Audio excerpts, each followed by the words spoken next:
வைத்திருக்கிறார். யாருக்கு? கிறிஸ்துவுக்கும் மகிமையை கொடுத்து வைத்திருக்கிறார். சாலமோனின் மகிமையை காட்டிலும் கிறிஸ்துவின் மகிமை பெரிதா இருக்கிறது. இன்றைக்கு உங்களுக்கு அப்படிப்பட்ட ஞானம் தேவைப்படுகிறது என்றால் இயேசு கிறிஸ்துவை கேளுங்கள். ஞானம் அவரிடத்திலிருந்து உங்களுக்கு கிடைக்கும். கர்த்தருக்கு பயப்படுதலே ஞானத்தின் ஆரம்பம் என்று சொல்லப்பட்டிருக்கிறது. அப்போ கர்த்தருக்கு பயந்து அவருடைய வார்த்தைக்கு கீழ்ப்படியும் போது ஞானம் உங்களுக்கு அருளப்படும். ஞானத்தை கேட்டு பெற்றுக்கொள்ளலாம். யார்கிட்ட கேட்டு பெற்றுக்கொள்ளணும்?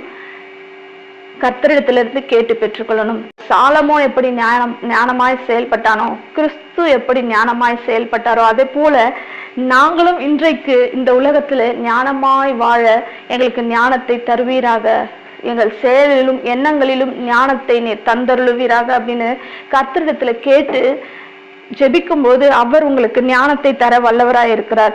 ஐஸ்வர்யத்தை அவர் தர வல்லவராய் இருக்கிறார்.